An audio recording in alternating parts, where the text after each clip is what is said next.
car companies in the 80s, for instance, started to make the world car or the global car. And this is terrible because those cars have lost all the taste, the identity, because you're trying to satisfy everybody. So it's a bit what I call the syndrome of the Swiss knife. The Swiss knife can do everything, but it cannot do anything special or can do anything well.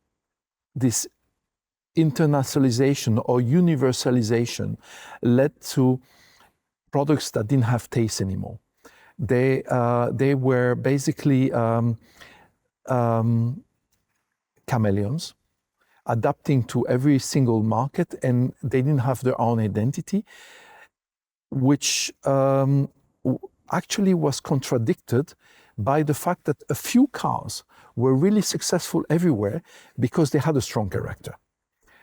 The Mini, for instance.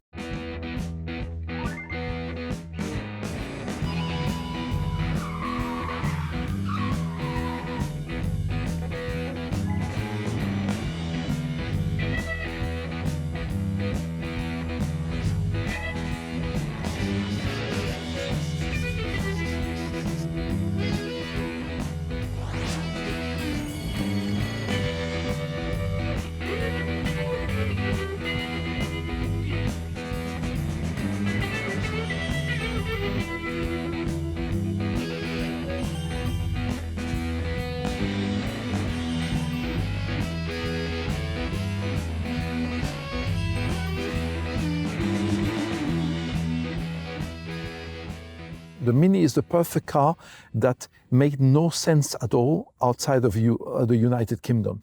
But nevertheless, it became an icon everywhere. It was transporting the values of the United Kingdom everywhere else in the world. Land Rover Defender, the original Land Rover, was also perfect because it was a purely British car, nothing else. And because of that, it was becoming an ambassador of the culture of United Kingdom, the British culture. The Porsche 911, the Volkswagen Beetle, all examples of cars which had such a strong identity, and they appealed to all the countries because they were not tasteless, they had a strong taste. And that created a product which was not only a solution to a mobility question, it was actually allowing people to adopt an identity. That is, for me, the real universal product, a product which is strong enough to transport the values. So you have to basically have a strong concept, and as long as this concept is strong, you will be able to basically utilize it and sell it everywhere. A product that has no taste, a product which I tend to call tutti frutti, has basically no chance of having a long life cycle. It might do for a little bit, but then people substitute for something else because it doesn't leave a long-lasting impression on you. Once again, the role of a designer is to be courageous in doing cars which have a strong character. If a Lamborghini loses its wild character, and I'm talking about engine, driving characteristics, but also design, obviously, there is no reason for a Lamborghini to exist.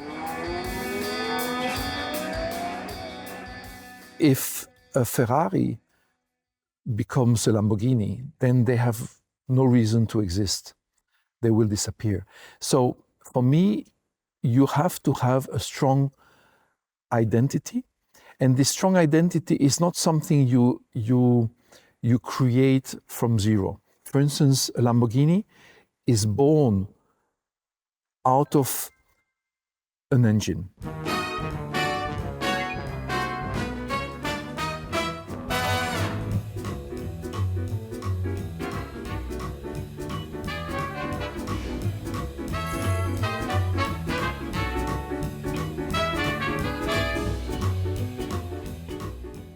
the engine is the heart of the product. So the design has to reflect this, and you cannot try to steal the character of the engine. When I started at Lamborghini back in 1998, there was no design studio in Lamborghini when I started. I was the first one.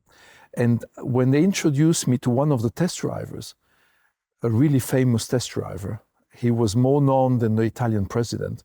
We met at the canteen at lunchtime, and I was introduced to him and say, Luc is going to be the car designer. And he said, oh, so you're going to design the engine cover? And I would say, no, I'm going to design the whole car. And I say, yeah. He said, we do the engine, you do the engine cover. The body is only an engine cover for a Lamborghini, because the engine is the heart of the car. And this shows exactly the mentality, is a Lamborghini lives because of the engine. So you design the little black dress, the minimalistic black dress, which is having some functions, aerodynamic, aesthetical, but it's not the most important part of the car. Obviously, it has to appeal, but the most important part is the engine. So when you design, you also have to keep in mind that you have to take the character of that engine in designing. And like this, you can design something authentic. I understand this. At the same time, I have always been rebelling against that, because it's an old concept. If you don't integrate emotional values and you only use functionality to define your product, you will not have a long success, because you will not create emotions in your customer segment. People might look at the product interesting because it's new, but very soon, because of the lack of emotion, it will not have a success. So I always say, form does not follow function. Form merges with function. So they have the same value. They have to be in harmony. Same thing whether it's a Lamborghini or a German product or an Italian product. If styling becomes too important, it's exactly the opposite. And it is equally as dangerous as a product that only lives from functionality. So the two extremes are absolutely counterproductive to the success of a product. So you as a designer have to find the right balance. And that keeps us busy and most of the time awake very late at night.